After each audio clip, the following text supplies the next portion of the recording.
여러분, 바울은 계속해서 우리의 선함과 또 행함이 아니라 오직 예수 그리스도를 믿는 믿음으로만 우리가 의롭다 여김을 받고 또 우리가 구원을 받는다는 이 이신칭의 교리에 대해서 지금 계속해서 바울은 논증하고 있습니다. 오늘 읽은 우리 본문은 이제 예수 그리스도를 믿음으로 구원받은 그리스도인의 모습을 그리스도로 옷 입었다라는 이 은유적인 표현으로 바울이 이제 그리스도를 믿은 그리스도인 되었다라는 것이 어떤 의미인지를 오늘 조금 설명해 주고 있는 내용입니다. 우리 27절을 다시 보면은 누구든지 그리스도와 합하기 위하여 세례를 받은 자는 그리스도로 옷 입었느니라 라고 말합니다. 여러분, 그리스도로 옷 입었다라는 말은 은유적인 표현입니다. 은유적인 표현. 은유적인 표현에는 많은 의미가 조금 내포되어 있다라고 볼 수 있습니다. 예를 들어서 저와 여러분들이 그 학생 시절에 배웠던 내 마음은 호수다 라는 말을 할 때는 이게 뭐 하나의 의미만 있는 건 아니에요. 그러니까 내 마음이 호수처럼 넓다라는 의미도 있고 또 내 마음이 호수처럼 깊다라는 의미도 뭐 있을 수 있고 또 어떤 의미가 있을까요? 내 마음이 호수처럼 푸르다 뭐 이런 의미도 있을 수 있고, 그러니까 다양한 의미를 내포하고 있습니다. 그러니까 여러분, 은유적인 문학 기법을 사용할 때는 어떤 것에 대해 한마디의 말로 다 설명할 수 없기 때문에 그 풍성한 의미를 담아내기 위해서는 은유적인 이 문학 기법을 사용한다고 볼 수 있습니다. 오늘도 마찬가지입니다. 사도 바울이 이와 같이 예수 그리스도를 믿음으로 말미암아 우리가 하나님의 은혜로 구원받아서 그리스도인이 되었다라는 이것은 한마디의 말로 설명이 안 되는 거예요. 한마디의 말로 뭐라고 설명을 다 할 수 없기 때문에 오늘 바울은 그리스도로 옷 입었다라는 이 은유적인 표현으로 그리스도인이 되었다라는 것이 얼마나 영광스러운 것인지, 그리고 얼마나 이게 아름다운 것인지, 얼마나 값진 것인지를 이 은유적인 문학 기법을 통해 좀 담아내고 있다라고 우리가 생각해 볼 수 있습니다. 그래서 오늘 그리스도로 옷 입었다라는 이 은유적인 표현이 담고 있는 의미를 저는 한 4가지 정도로 오늘 살펴보면서, 여러분, 우리가 예수 그리스도를 믿음으로 그리스도인이 되었다라는 것이 얼마나 영광스럽고 아름답고 값진 것인지를 우리가 오늘 한번 살펴보기를 원합니다. 여러분, 첫 번째는 그리스도로 옷 입었다라는 이 은유적인 표현이 담고 있는 의미가 뭐냐면 우리 그리스도인의 신분과 정체성의 변화를 의미합니다. 여러분, 고대 사회나 현대 사회나 옷차림, 이 옷차림이라는 것은 통상적으로 그 사람의 신분과 정체성을 나타내어주는 역할을 합니다. 그러니까 고대 사회에서 왕복을 입고 있으면, 왕의 예복을 입고 있으면 그 사람은 누구입니까? 왕이라는 신분, 그 왕이라는 신분과 정체성을 나타내어주고 있고, 우리 현대 사회에도 뭐 이런 평상복은 아닐지라도 현대 사회에도 의사 가운을 입고 있는 사람을 보면은 그 사람은 의사라는 신분과 정체성인 것이 드러나고, 또 군복을 입고 있는 사람을 보면은 그 사람은 군인이라는 정체성, 신분이 드러나고, 교복을 입고 다니는 애들을 보면 이 사람은 학생이라는 그 신분과 정체성을 나타내어 줍니다. 그러니까 여러분, 우리가 그리스도로 옷 입었다라는 은유적인 이 표현은 우리가 예수 그리스도를 믿음으로 하나님의 은혜로 구원받은 신자가 되었는데 그 신자의 신분과 정체성이 무엇이라고 오늘 바울이 우리에게 말해주고 싶은 것입니까? 우리가 그리스도로 옷 입었다라는 건 우리의 신분과 정체성이 이제 뭐라는 겁니까? 그리스도는 누구이십니까? 그분은 하나님의 아들이시죠. 우리가 그리스도로 옷 입었다라는 건 우리도 그리스도 안에서 하나님의 아들이라는 신분과 정체성을 부여받았다라는 것을 의미하고 있어요. 그래서 26절에서 바울은 이렇게 말합니다. 우리 26절을 보면은 너희가 다 믿음으로 말미암아 그리스도 예수 안에서 하나님의 아들이 되었으니라고 말합니다. 여러분, 우리가 예수 믿기 전에 우리의 신분, 우리의 정체성은 어떤 것이었습니까? 우리 에베소서 2장 2절과 3절 우리 한번 같이 읽어보겠습니다. 그때 너희는 그 가운데서 행하여 이 세상 풍조를 따르고 공중의 권세 잡은 자를 따랐으니 곧 지금 불순종의 아들들 가운데서 역사하는 영이라. 전에는 우리도 다 그 가운데서 우리 육체의 욕심을 따라 지내며 육체와 마음에 원하는 것을 하며 다른 이들과 같이 본질상 진노의 자녀이었더니 라고 바울이 말하는데, 바울의 말에 의하면 우리가 예수 믿기 전, 그러니까 거듭나기 전, 하나님의 은혜로 부름받기 전 우리의 신분, 정체성은 어디에 있었다라고 말하고 있습니까? 우리는 공중권세 잡은 자, 곧 마귀, 사탄을 따라다니는 그 사탄의 자녀와 마찬가지였고, 우리의 육체의 욕심을 따라 우리의 타락한 마음이 원하는 것을 하며 살던 불순종의 아들들, 진노의 자녀들이었다라고 우리 예수 믿기 전에 신분을 이렇게 소개하고 있습니다. 그러나 여러분, 우리가 하나님의 은혜로 예수 그리스도를 믿고 거듭나니까 신분이 이제는 완전히 바뀌었어요. 이제는 우리는 천지를 지으신 그 만왕의 왕이신 하나님을 아버지로 부르는 하나님의 아들의 신분을, 아들의 명분을 부여받았다라는 것입니다. 여러분, 이게 얼마나 영광스러운 것인지 여러분 이게 느껴집니까? 너무 크면 안 느껴져요, 사실은. 사실 이게 얼마나 영광스러운 것인지 우리가 말로 다 할 수 없는 것인데, 우리에게 막 와닿지 않는 것은 사실 이게 너무 큰 것이기 때문에 그럴 수 있습니다. 이 하나님의 자녀됨, 하나님의 아들됨, 이것이 얼마나 영광스러운 것인지는 다음 시간에 좀 더 자세히 다루도록 하겠습니다. 왜냐하면 다음 장에서 이 하나님의 아들됨에 대해서는 더 깊이 다루고 있기 때문에 이 부분은 우리가 다음 시간에 조금 더 깊이 다루도록 하겠습니다. 여러분, 우리가 그리스도로 옷 입었다라는 것은 하나님께서 우리를 보실 때 어떻게 보신다는 의미가 있어요.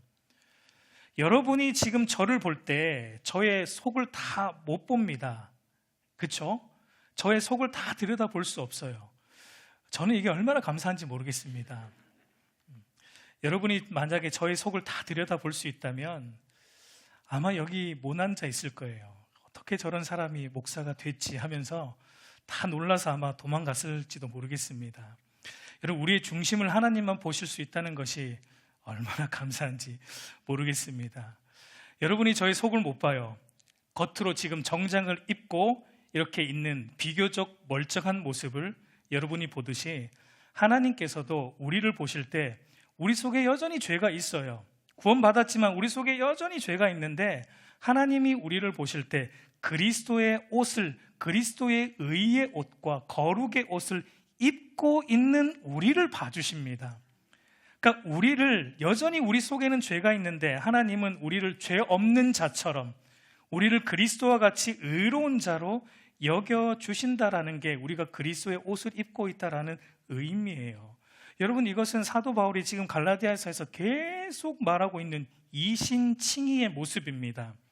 우리는 죄인이지만 그러나 우리가 예수 그리스도의 십자가와 부활을 믿을 때 우리의 모든 죄는 십자가에서 다 도말되었고 예수 그리스도의 의로움은 우리에게 전가됨으로, 그러니까 예수님의 의로움이 우리에게 덧입혀짐으로 하나님께서 우리를 의롭다 칭하여 주신다라는 것이 그리스도로 옷 입었다라는 표현으로 바울은 다시 한번 설명하고 있는 거예요. 그러니까 여러분, 우리가 예수 그리스도로 옷 입었다라는 것은 하나님께서 우리를 의로우신 그리스도처럼 여겨주신다라는 그 의미입니다. 여러분, 이 말은요, 우리가 예수를 믿는 순간부터 우리는 영원히 하나님께 기쁘게 받아들여지고 있고, 그리고 앞으로도 어떠한 순간에도 우리는 버림받을 일이 없다는 것을 의미합니다. 여러분, 이것만큼 위로가 되는 것은 없어요. 우리가 어떻게 하느냐에 따라 하나님이 우리를 대우하지 않는다는 겁니다. 우리가 어떻게 하느냐, 어떻게 신앙생활 잘 하느냐, 못 하느냐에 따라서 하나님이 막 벌 주시고 상 주시는 분이 아니다라는 겁니다. 물론 여러분, 아버지와 아들의 관계 안에서 오는 죄를 돌이키게 하고자 하는, 그러니까 회복의 목적인 징계는 있습니다. 히브리서 12장 6절과 8절 우리 한번 보십시오. 우리 한번 같이 읽겠습니다. 주께서 그 사랑하시는 자를 징계하시고 그가 받으시는 아들마다 채찍질 하심이라 하였으니 너희가 참음은 징계를 받기 위함이라. 하나님이 아들과 같이 너희를 대우하시나니 어찌 아버지가 징계하지 않는 아들이 있으리요. 징계는 다 받는 것이거늘 너희에게 없으면 사생자요 친아들이 아니니라. 여러분, 우리가 하나님께서 우리가 그리스도의 옷을 입은, 그러니까 그리스도의 옷을 입은 하나님의 아들이 되었기 때문에 우리를 아들로, 그분의 자녀로 대우하시기 때문에 우리의 죄를 내버려 두진 않습니다. 사랑하기 때문에, 우리를 사랑하기 때문에 하나님이 우리 마음대로 사는 건 내버려 두진 않아요. 우리 안에 있는 죄를 돌이키게 하고자 때로는 징계하십니다. 그러나 여러분, 우리의 죄로 인해서 하나님이 우리를 안 받아주시거나 내치는 일은 절대 없다는 겁니다.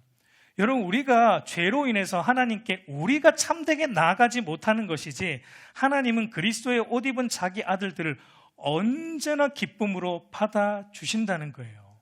비록 우리가 죄 가운데 있을지라도 하나님은 우리를 그래도 자기의 아들로 기쁘게 받아주신다는 겁니다.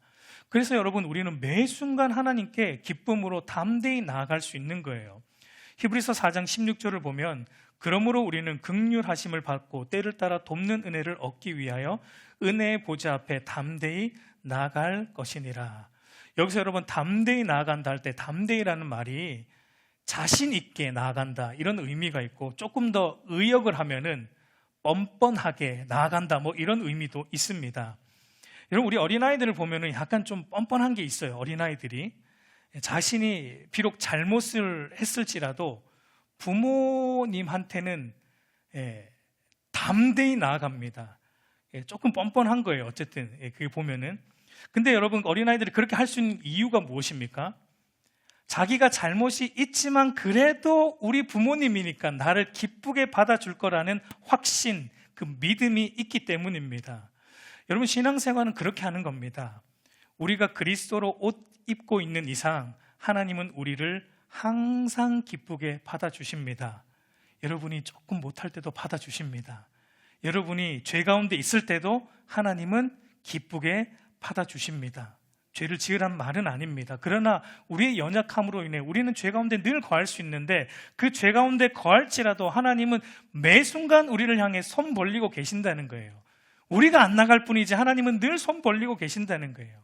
그러니까 기쁨으로 나아오라는 겁니다. 이것이 우리가 그리스도의 옷을 입고 있는 그 의미입니다. 여러분, 어떤 상태에 있을지라도 있는 모습 그대로 하나님께 매 순간 나아가십시오. 하나님 그걸 원하세요. 있는 모습 그대로 하나님 앞에 나아올 때 하나님은 받아주시고 기쁘게 우리를 사랑해 주신다라고 말하고 있습니다. 여러분, 두 번째로 그리스도로 옷 입는다라는 이 은유적 표현이 담고 있는 의미는 우리 그리스도인은 하나님의 집중적인 보호와 인도를 받는 존재다라는 의미가 담겨 있어요. 여러분, 옷의 역할 중에 하나는 또 어떤 역할을 합니까? 우리 옷이라는 것은 우리의 몸을 보호해주는 역할도 합니다. 여러분, 옷은 우리의 몸 중에 가장 우리의 몸과 가까이 붙어 있는 게 옷이잖아요. 그래서 우리로 하여금 어떤 날카로운 것으로부터 우리의 몸을 기본적으로 보호해주는 역할을 옷이라는 것이 하는데, 그러니까 우리가 그리스도로 옷 입었다라는 말은 우리에게 가장 가까이 계시는 분이 누구라는 겁니까?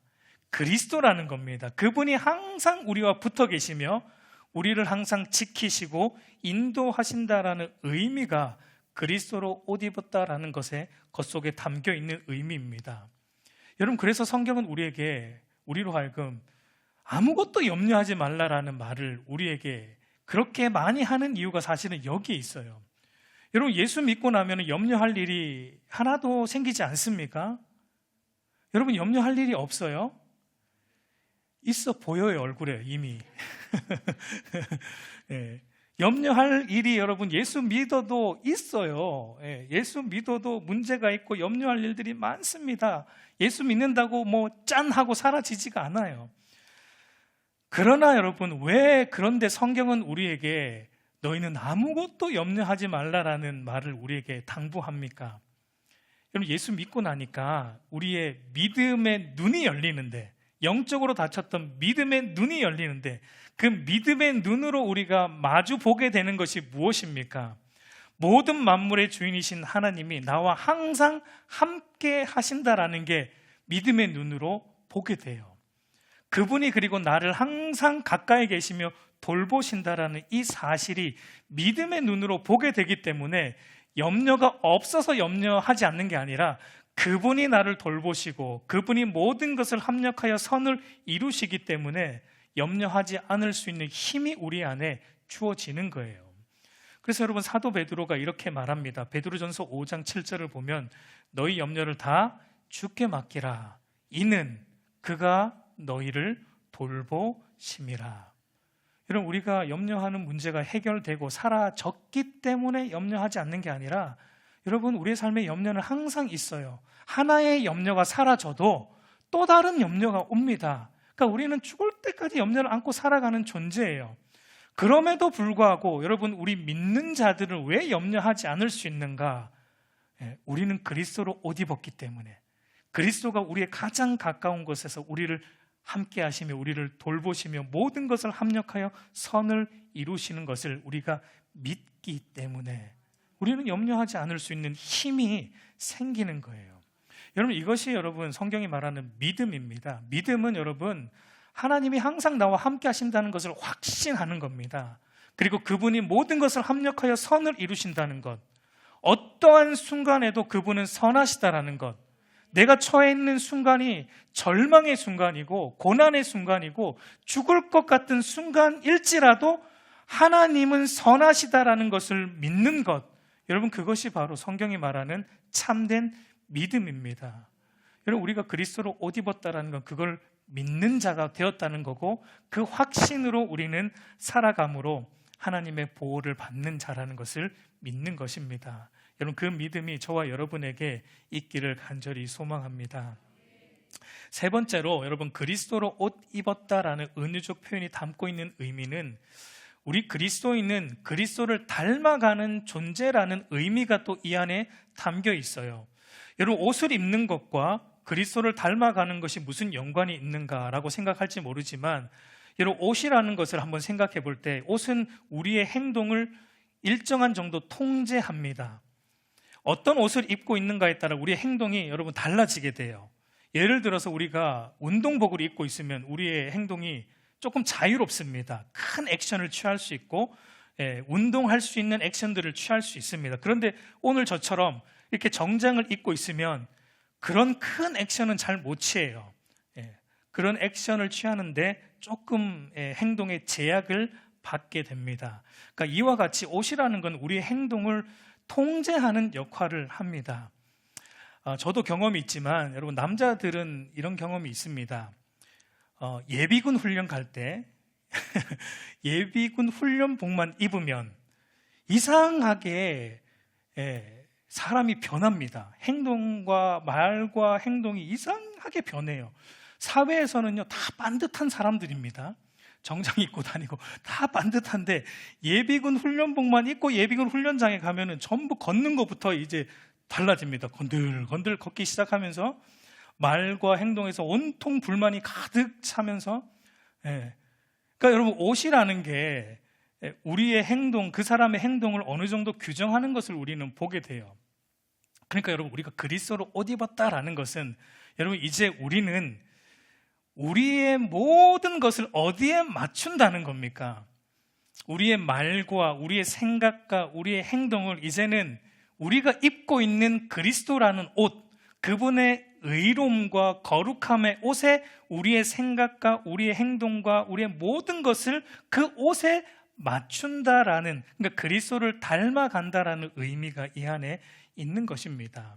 근데 여러분, 이게 결코 쉬운 일은 아니에요. 왜냐하면 여러분, 우리가 예수를 믿음으로 옛사람의 옷을 벗었습니다. 우리는 예수를 믿음으로 우리 옛사람의 옷, 죄악된 옷을 벗고 새 사람의 옷, 그리스도의 거룩하고 의로운 옷을 입어서 새 사람이 되었는데, 그럼에도 여전히 우리 안에 뭐가 더 편해요? 그 죄의 옷이 더 편하게 느껴지는 우리 안에 죄의 본성이 남아있기 때문입니다. 여러분, 흔히 다이어트 할 때 사람들이 자기 몸보다 조금 작은 사이즈의 옷을 입으라고 말하지 않습니까? 타이트한 옷. 왜 그렇게 입으라고 말합니까? 그러니까 좀 타이트한 옷을 입어야지 몸도 자극을 받고, 그래서 의도적으로 살을 빼기 위해서 더 자신의 몸을 혹독하게 훈련할 수 있기 때문에 일부러 작은 옷을 입으라고 말합니다. 근데 여러분, 그게 여러분 다이어트 다 해보셨잖아요. 쉽지가 않잖아요. 그죠? 자기 그 타이트한 옷에 자기 몸을 맞추는 게 결코 쉬운 일이 아니에요. 그러다 보니까 대부분의 사람들이 또 어떻게 합니까? 그 타이트한 옷을 벗어버립니다. 불편해요. 무슨 옷을 찾아 입습니까? 옛날에 입던 헐렁한 옷, 편한 옷 찾아서 다시 입습니다.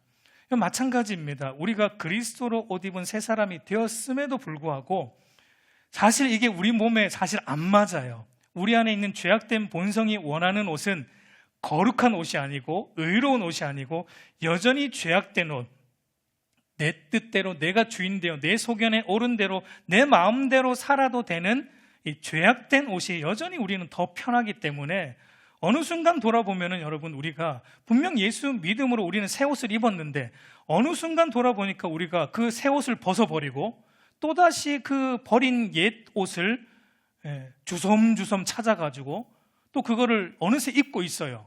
그리고 입고 나서 또 좋아합니다. 그거를 입고 나서 좋다, 만족스럽다, 역시 나는 이 죄악된 옷이 내 몸에 맞아, 그러면서 막 좋아하면서 하는 모습을 우리가 어느 순간에 돌아보면 보게 된다는 것입니다. 그렇게 되어서는 안 된다는 거예요. 오늘 말씀은 여러분, 다이어트와 맛있는 음식을 먹고 싶은 욕구 사이에는 치열한 갈등이 있듯이 그리스도의 의와 거룩의 옷에 우리의 죄로 물든, 죄로 살찐 이 몸을 맞추는 것 사이에는 치열한 영적 갈등과 영적 싸움이 있다라는 것을 우리는 생각해야 됩니다. 여러분, 그래서 사도 바울은 뭐라고 말합니까? 자기의 몸을 날마다 어떻게 한다고 말하죠? 쳐서 복종시킨다라고 말합니다. 날마다 자기 몸을 쳐서 복종시킨다. 날마다 나는 죽는다. 그러니까 그리스도의 의와 거룩의 옷에 나의 이 몸을 맞추기 위해서 자기 자신을 의지적으로 쳐서 복종시키는 이 혹독한 영적 다이어트가 저와 여러분에게 있어야 돼요. 여러분, 이걸 포기하면 안 됩니다. 이게 여간 힘든 게 아니거든요. 여간 힘든 게 아니기 때문에 우리는 늘 포기하고 싶은데 우리가 이걸 포기해서는 안 됩니다. 여러분, 우리가 입고 있는 그리스도의 옷에 죄로 살찐 우리의 몸을 맞춰 나가야 돼요. 혹독한 훈련을 해야 됩니다. 말씀과 기도로 여러분, 이 죄로 살찐 몸을 빼내야 돼요.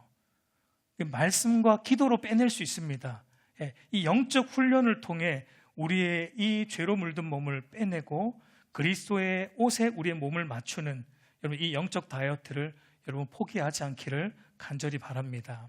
마지막으로 네 번째로 그리스도로 옷 입었다라는 이 은유적 표현이 담고 있는 의미는 그리스도가 우리의 삶의 가치이고 목적이 되어야 한다라는 의미가 담겨 있습니다. 여러분, 옷의 많은 역할 중에 가장 보편적인 역할은 무엇입니까? 여러분, 옷을 왜 입습니까? 아름다워지려고 여러분 옷을 우리가 입어요. 그러니까 사람마다 자기가 추구하는 미의 가치가 있고 그 미의 가치가 잘 표현된 그 디자인의 옷을 선호하게 되고 또 그 옷으로 자기를 아름답게 혹은 멋있게 꾸미고자 합니다. 그 사람이 어떤 종류의 옷을 주로 입고 다니는지를 보면은 그 사람이 추구하는 아름다움의 가치를 볼 수 있습니다. 그런 점에서 여러분, 그리스도로 옷 입는다라는 것은 우리 그리스도인이 추구하는 최고의 아름다움, 우리 그리스도인이 추구하는 최고의 가치는 뭐라는 것입니까? 그리스도라는 것을 말하고 있습니다.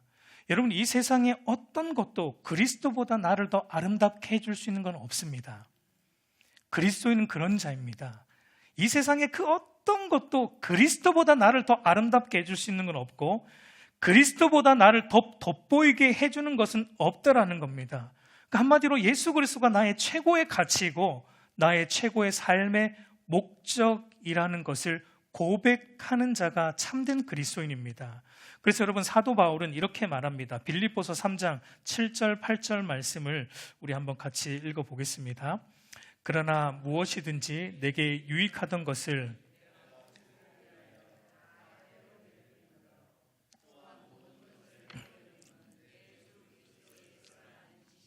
가장 고상하기 때문이라 내가 그를 위하여 모든 것을 잃어버리고 배설물로 여김은 그리스도를 얻고.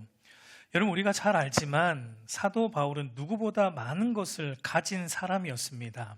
혈통적으로는 히브리인 중에 히브리인이었고, 신분적으로는 당시 로마 시민권자의 바리새인 중에 바리새인이었고, 학문적으로는 당시 최고의 학파입니다. 가말리엘 학파에서 수학했던 수재 중에 수재였고, 그러니까 지식과 권력과 명예와 성공과 부를 다 가진 자가 이 당시의 사도 바울이었습니다. 그런데 여러분, 그가 뭐가 아쉬워서 그 모든 것을 배설물로 여겼다라고 고백하고 있습니까? 무엇 때문에 사도 바울은 그 모든 것을 다 배설물로 여겼습니까? 예수 그리스도가 최고라는 것을 그가 깨달았기 때문입니다. 예수 그리스도를 인격적으로 알지 않고는 그 누구도 죄사함을 받을 수 없고, 예수 그리스도가 아니고는 하나님 앞에 의롭다 하심을 얻지 못하기 때문에, 예수 그리스도가 아니고는 구원을 얻을 수 없기 때문에, 예수 그리스도를 아는 지식이 아니고는 그 누구도 죄와 죄의 형벌인 영원한 지옥 형벌에서 건진받아 하나님 나라로 갈 수 없기 때문에, 그러니까 예수 그리스도를 아는 지식이 없이는 그 누구도 하나님 나라의 상속자가 될 수 없기 때문에 사도 바울은 이 예수 그리스도의 가치를 깨달았습니다. 그러니까 예수 그리스도의 값짐을 알고 나니까 상대적으로 여러분, 다른 모든 건 뭐와 같아집니까? 배설물과 같아져요. 그러니까 여러분, 예수님과 비교할 수 있는 건 이 세상에 어떤 것도 없습니다. 예수님과 견줄 수 있는 건 이 세상에 아무것도 없다는 거예요. 그러니까 사도 바울이 추구하는 최고의 가치는, 사도 바울이 추구하는 최고의 아름다움은 예수 그리스도입니다. 그러니까 예수 그리스도만 있으면 된다는 겁니다. 한마디로. 여러분, 오늘 저와 여러분에게 이것만 있으면 좋겠다 하는 것이 무엇입니까? 여러분, 한번 생각해 보세요. 나에게 이것만 있으면 좋겠다 하는 것이 무엇입니까? 다른 건 몰라도 내가 강남에 빌딩 한 채는 있어야 하겠고, 다른 건 몰라도 내가 이런 성공은 맛보아야 하겠고, 여러분들에게만 또 얘기하면 또 섭섭하니까 저와 같은 목회자에게 있어서 다른 건 몰라도 내가 목회하는 동안 우리 교회가 수적으로 많이 늘어나서 중대형 교회의 반열에 들어가야 하겠고, 이런 것이 여러분, 이것만 있으면 좋겠다 하는 내용입니까? 여러분, 그렇게 되어서는 안 된다는 것입니다. 이렇게 되어야 되는 거예요. 다른 건 몰라도 내가 예수 그리스도에 대해서만큼은 바르게 알아야 하겠고, 내가 다른 거 아무것도 몰라도, 아무것도 이 세상에서 못 가져도 내가 예수 그리스도를 진실로 믿어야 하겠고, 내가 이 세상에 아무것도 누리지 못해도 내가 예수 그리스도의 옷을 입은 자답게 그리스도를만을 추구하며 살아야 하겠고, 다른 거 아무것도 없어도 오직 예수 그리스도 한 분으로 만족하는 인생이 되어야 하겠다라는 고백이 저와 여러분의 입술에서 나와야 되는 거예요. 여러분, 그게 그리스도를 믿는, 그리스도로 옷 입은 진실한 성도의 정체성입니다. 근데 여러분, 오늘날 많은 성도들을 보세요. 예수 그리스도를 다 제쳐놓고 다른 게 더 있으면 좋겠다라는 겁니다. 예수 그리스도는 당연한 거고, 거기에 플러스 전부 다른 걸 얹고 있는 것을 우리는 오늘날 많이 보게 돼요. 여러분, 그렇게 되어서는 안 됩니다. 오직 예수 그리스도 한 분만으로 만족함이 우리 안에 있어야 돼요. 다른 건 다 없어도 된다라는 이 신앙이 우리 안에 있어야 되는 것입니다. 여러분, 교회는 그런 자들이 모인 공동체입니다. 동일한 예수로 옷 입은 자들이 모인 곳입니다. 머리는 오직 한 분 예수 그리스도이십니다. 목사든 장로든 권사든 안수집사든 직분을 받지 않은 성도든 다 동일한 예수로 옷 입은 그리스도의 지체들입니다. 그래서 바울은 이렇게 말합니다. 우리 마지막 28절을 보면은 너희는 유대인이나 헬라인이나 종이나 자유인이나 남자나 여자나 다 그리스도 예수 안에서 하나이니라 라고 말합니다. 여러분, 이 말이 오늘 우리에게는 그렇게 피부로 와닿는 표현은 아니지만, 초대교회 당시로 돌아가 보면 당시 로마 시대 속에 살아가는 그리스도인들에게, 그 당시 사람들에게 이 말은 여러분 혁명적인 말이에요. 여러분, 그 당시 로마 사회는 철저한 신분의 구별이 있는 시대였습니다. 그 시대에 여러분 특별히 종, 노예, 여러분 인간이 아니라 주인의 소유물에 불과했습니다. 그런 노예가 여러분 오늘 이 복음을 듣고 예수를 믿게 되어서 교회 공동체 안으로 들어와서 여러분 오늘 이 말씀을 들었다라고 한번 상상해 보십시오. 그 노예의 가슴이 뛰지 않았겠습니까? 이게 진짜야? 이게 사실이야? 근데 여러분 교회 공동체 안으로 노예가 들어왔습니다. 유대인의 옷을 입고 있는 유대인이 보입니다. 부러워요. 헬라인의 옷을 입고 있는 헬라인이 보입니다. 자신과 같은 노예의 옷을 입고 있는 노예도 보입니다. 자유자의 옷을 입고 있는 자유자들도 보이고 남자도 있고 여자도 있어요. 근데 옷이 그 신분을 나타내어 주는데 교회 안에 들어온 사람들을 보니까 자기의 신분을 앞세우는 사람이 하나 없어요. 우리는 다 그리스도의 옷을 입은 동일한 하나님의 자녀들이다라고 고백하면서 서로 막 안아주는 거예요. 여러분 이때 노예들이 받았을 그 충격과 감격 한번 상상을 해보십시오. 이 노예들이 받았을 충격과 감격. 여러분 그 당시 로마 사회 여자도 사실은 노예랑 별반 다르지 않았죠. 남자들의 소유물이었고 남편이 마음에 안 들면 얼마든지 이혼 증서를 써서 내쫓을 수 있었고 얼마든지 다른 여자를 아내로 받아들이는 그런 시대였습니다. 그런데 그런 여자들도 교회 안에 복음을 듣고 교회 안에 들어왔습니다. 들어와 보니까 우리는 다 그리스도 안에서 동일한 예수로 옷 입은 한 지체이다라고 말하는 것을 들었을 때 그 여인들이 받았을 충격과 감격 여러분 상상이 되십니까? 여러분 저는 초대교회 성도들이 예수 그리스도를 믿는 믿음 때문에 순교할 수 있었던 이유가 여기 있다고 생각이 돼요. 그들이 받았던 복음에 대한 그 충격과 감격이 너무 컸어요. 너무 컸어요. 자기의 생명을 들여도 조금도 부족하지 않을 만큼의 그 복음의 영광을 이들은 맛본 거예요. 충격을 받은 거예요. 여러분 오늘날 왜 현대 그리스도인들이 그런 신앙생활을 못합니까? 왜 현대 그리스도인들은 적당한 거리두기 신앙생활을 합니까? 코로나가 끝난 지 지금 벌써 오래됐는데 여전히 왜 거리두기 신앙생활을 합니까? 교회는 깊이 들어가면 안 돼. 적당히 거리두기 신앙생활을 해야 돼. 너무 들어가면 상처받아. 안 돼. 막 말려요. 막 깊게 들어가려면 막 옆에서 말려. 너무 깊게 하면 안 돼. 상처받아. 안 돼. 여러분 왜 그런지 아십니까? 복음의 깊이를 맛보지 못했기 때문이에요. 그리스도인됨의 의미를 모르기 때문이에요. 충격을 받아본 적이 없어요. 복음을 듣고. 복음은 우리에게 충격을 줍니다. 복음은 우리에게 충격을 줘요. 여러분 복음 듣고 여러분 충격 받아본 적이 있습니까? 나 같은 죄인을 예수 그리스도를 믿음으로 구원하여 주신 그 복음 앞에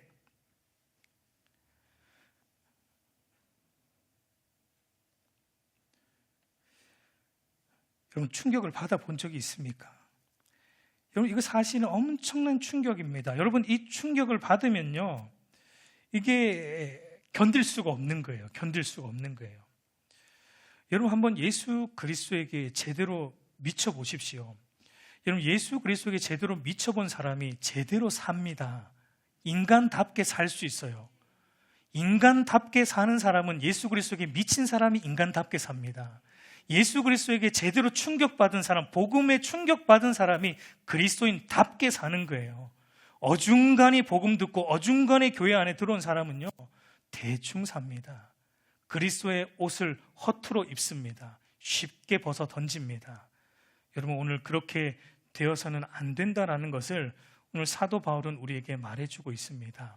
우리 사랑하는 성도 여러분, 이제 말씀을 맺겠습니다. 여러분 예수 잘 믿는 것이 무엇입니까? 예수 그리스도로 옷 입은 자답게 사는 것입니다.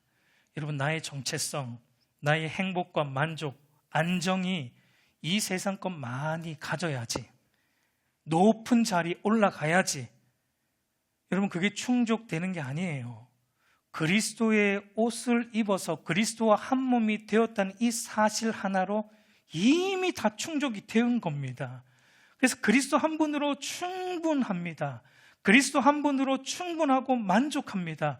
예수 그리스도를 아는 지식이 가장 가치롭고 아름다워서 우리를 계속 그리스도로 치장하고자 하는 사람, 계속 그리스도로 우리를 채우려고 하는 그 사람, 그 사람이 여러분 예수 잘 믿는 사람입니다. 오늘 저와 여러분이 그런 믿음의 사람들이 되기를 우리 주님의 이름으로 간절히 축복합니다.